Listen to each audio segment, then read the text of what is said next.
Neste vídeo abordaremos mais 3 elementos usados na implementação de blocos de processamento de dados. Continuaremos com nossa abordagem de registradores de deslocamento. Revisaremos somadores e subtratores. E veremos como implementar contadores a partir de registradores e de somadores. O deslocamento é amplamente utilizado em operações lógicas, operações aritméticas e comunicação entre dispositivos. Ele é utilizado na manipulação de bits, na conversão de dados seriais em paralelo e vice-versa, e muito utilizado em unidades de lógica e aritmética para fazer divisões e multiplicações por potências de 2. O modo de implementarmos registradores capaz de deslocar o seu conteúdo para a direita e para a esquerda foi visto no vídeo anterior. Neste exemplo, mostramos como é possível carregar dados pela esquerda e fazer o deslocamento para a direita, ou carregar dados pela direita e fazer o deslocamento para a esquerda, de acordo com as entradas de seleção do multiplexador. Podemos efetuar o deslocamento sem a necessidade de um registrador. Para a implementação de um deslocador, cujo símbolo é mostrado na figura, basta utilizarmos os multiplexadores, interligando suas entradas, de forma que, conforme a seleção, as entradas sejam deslocadas uma casa para a esquerda, ou uma casa para a direita. Vamos a 3 exemplos de aplicação desses deslocadores. Como o deslocamento de uma casa para a esquerda de um número binário corresponde a uma multiplicação por 2, ou de uma casa à direita corresponde a uma divisão por 2, podemos fazer conversões simples. Com o auxílio de um somador, podemos fazer, por exemplo, um conversor aproximado de temperatura. Sabemos que uma das diferenças de Celsius para Fahrenheit é o ponto de congelamento da água. Em Celsius, esse ponto corresponde a 0 grau, e em Fahrenheit corresponde a 32 graus. Assim, para obtermos o valor em Fahrenheit, precisamos somar 32 ao valor Celsius. A outra diferença é que a escala Fahrenheit varia mais rápido. Cada grau Celsius corresponde a 1,8 graus Fahrenheit, ou 9/5. De uma forma aproximada, poderíamos somar 32 e, ao invés de multiplicar por 1,8, multiplicamos por 2. E assim, para implementarmos esse conversor, precisamos multiplicar a medida por 2, que pode ser feita através de um deslocador para a esquerda, e uma soma com 32, que pode ser feita através de um somador. Outra operação aritmética extremamente utilizada é a média. Podemos implementar um circuito especializado em fazer médias, simplesmente utilizando diversas somas. Para realizar a média de 4 valores, precisamos de 4 registradores com o número correto de bits. Fazemos as somas 2 a 2 e depois tomamos o resultado dessas somas de 2 a 2 e realizamos novamente a soma. Assim temos uma soma de todos os 4 valores. Como sabemos, uma média é calculada somando-se n pontos e dividindo-se o resultado por n. E deste modo, como somamos 4 valores, precisamos dividir por 4. E para isto basta deslocarmos 2 vezes à direita. E o resultado é a média dos 4 valores A, B, C e D. O último exemplo é um deslocador do tipo Barrel Shifter, que é um circuito também bastante usado, que nos permite programar o número de deslocamentos realizado com dado valor. Isto é feito interligando-se uma cadeia de deslocadores. Neste exemplo, queremos saber quais os valores de x, y e z necessários para fazer um deslocamento de 5 vezes à esquerda. Como no circuito da figura encadeamos 3 deslocadores, sendo que o primeiro faz um deslocamento de 4 vezes, o segundo de 2 vezes e o terceiro de 1 vez, para chegarmos a um deslocamento de 5 vezes à esquerda, a alternativa seria deslocarmos 4 vezes no primeiro deslocador, desabilitarmos o segundo deslocador e deslocarmos uma vez, a 5ª vez, no último deslocador. E deste modo temos x igual a 1, habilitando o primeiro deslocador 4 vezes, y igual a zero, desabilitando o segundo deslocamento. O resultado do primeiro passa direto ao terceiro. E habilitando o terceiro deslocador para o último deslocamento, deslocando a quinta vez à esquerda. Assim, se entrarmos com o valor binário 6, após o primeiro deslocador, teremos 4 casas à esquerda.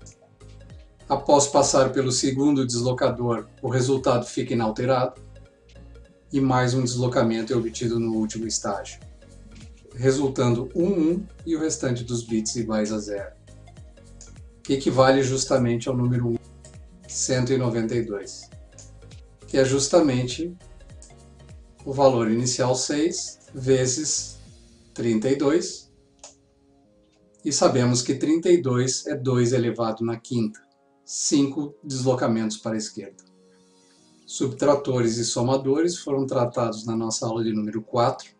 Vimos como implementar somadores de n bits a partir de somadores completos.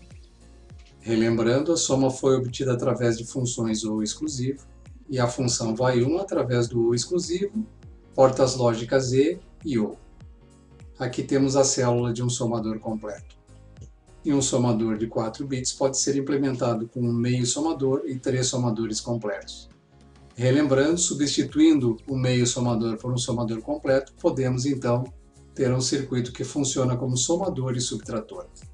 A diferença entre somador e subtrator é a inversão de um dos operandos, que é realizada através de uma porta OU exclusiva. Essa porta tem a propriedade de funcionar como inversor ou não, dependendo de uma das entradas, e do valor colocado em vai1. Se invertermos y e somarmos 1, teremos a soma entre x e o complemento de 2 do operando y, realizando a subtração. Outro elemento bastante utilizado em DataPath são os contadores. A abordagem clássica de implementação de contadores faz uso de flip-flops tipo T. Contudo, é possível e mais adequado utilizarmos os recursos já existentes nos outros blocos do DataPath. Podemos então implementar contadores a partir de registradores e somadores, bastando incrementar ou decrementar o conteúdo atual do registrador. Podemos fazer contagem crescente ou decrescente. Vejamos um exemplo: como implementar um contador crescente ou ascendente de n bits, construído usando um registrador e um somador. Temos as contagens de 4 bits de 0 a 15. Neste contador, a saída TC indica que a contagem chega ao máximo, e a entrada CNT habilita a contagem.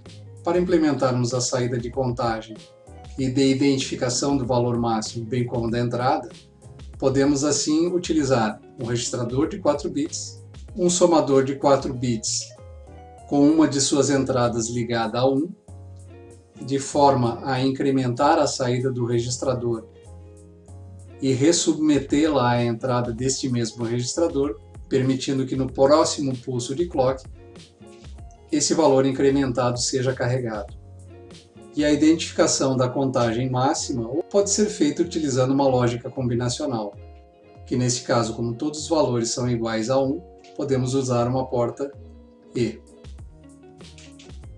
Uma das aplicações mais utilizadas de contadores é a divisão ou redução de frequência.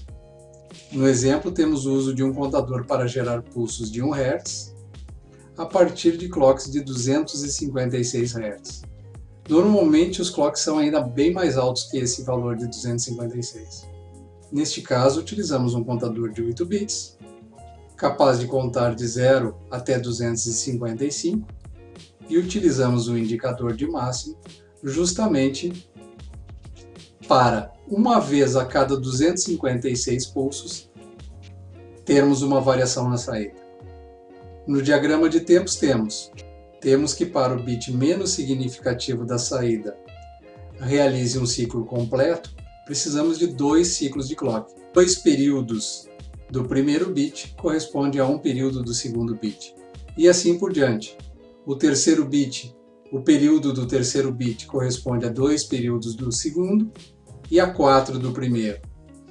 Deste modo, o oitavo bit só mudará de estado no 256º pulso de clock, 256.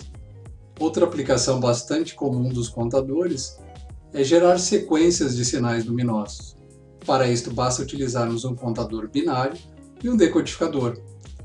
Assim, para 3 bits, teremos uma sequência de 8 LEDs, sendo acendido um por vez. Para 000, temos o primeiro LED aceso, 001 o segundo, 2, 3, 4, 5, 6, 7 e assim por diante, repetindo o ciclo. Na figura temos um contador ascendente e descendente de 4 bits utilizando um multiplexador. Quando a entrada 1 é selecionada, da saída do registrador é subtraído 1 e o valor decrementado é carregado no registrador.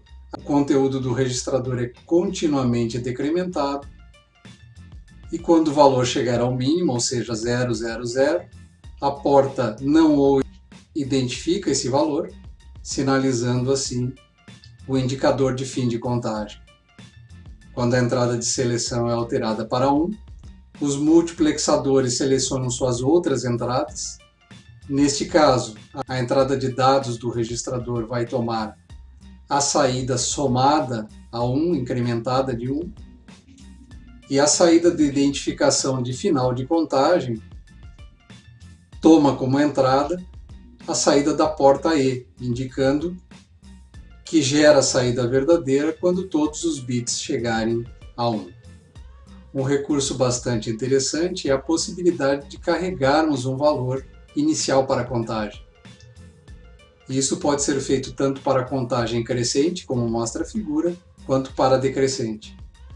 Para isto, basta acrescentarmos um multiplexador na entrada, onde, para um dos valores de seleção, o valor carregado no registrador é o valor incrementado, e caso desejemos carregar um novo valor, trocamos a entrada do multiplexador e o que será carregado no registrador é o valor colocado nas entradas externas. Neste caso, para o valor 0, temos a contagem normal, e para a entrada de seleção 1, carrega o valor da entrada externa. E de que serve podermos carregar um determinado valor no nosso contador? Uma dessas aplicações é escolhermos o valor pelo qual dividiremos a frequência de clock. No exemplo da figura, temos a possibilidade de gerar um pulso a cada 9 ciclos de clock, ao invés dos 256 do exemplo anterior. Assim, carregamos o número 1000, a contagem será feita de 1000 até 1111, ou seja, de 8 a 15, de modo que no momento em que for atingido o valor 15, é habilitada a carga do registrador, entrando novamente com o valor 100. Deste modo, nunca teremos estados inferiores a 8. Uma aplicação bastante comum é a obtenção de um sinal de 1 Hz a partir de uma frequência de clock de 60 Hz. Um exemplo bastante comum é a geração de pulsos de 1 Hz a partir de um sinal de clock de 60 Hz, que pode ser obtido facilmente a partir da rede elétrica. O esquema de obtenção é igual ao do exemplo anterior e para isso precisamos apenas usar uma porta E capaz de gerar uma saída verdadeira quando o valor 59 estiver presente na saída, ou seja, 111011. Quando essa saída for verdadeira, resetamos o valor do contador e a contagem recomeça. Assim, de forma um pouco diferente do exemplo anterior, a contagem começa com 0, quando 59 é identificado, o contador é zerado, impedindo que a contagem ultrapasse o valor 59. Para encerrarmos esse vídeo, vejamos um problema. O problema 9.8 nos pede para projetar um circuito capaz de gerar a sequência apresentada, utilizando um contador e portas lógicas de 2 entradas. Observem que temos uma contagem um pouco incomum. O nosso contador de 3 bits usa 6 dos 8 estados possíveis. De 0 ele vai para 1, de 1 vai para 2, e de 2 ele pula para 4. De 4 vai para 5, de 5 para 6, e novamente ele pula os dois últimos estados, retornando para zero. Assim, para implementarmos essa sequência de contagem, precisamos reconhecer o estado 2 e desviarmos o estado 3 pulando para o 4. Isto pode ser feito através de uma porta lógica E com duas entradas negadas. Quando tivermos 0, 1 e 0, a saída é 1, e assim carregamos o valor 4, evitando-se que o contador passe pelo estado 3. Carregado o valor 4, a próxima contagem é 5, depois temos o 6. De modo similar, podemos usar uma outra porta E para identificar o estado 6 e gerar o reset, forçando que o próximo estado seja 0, reiniciando assim a contagem.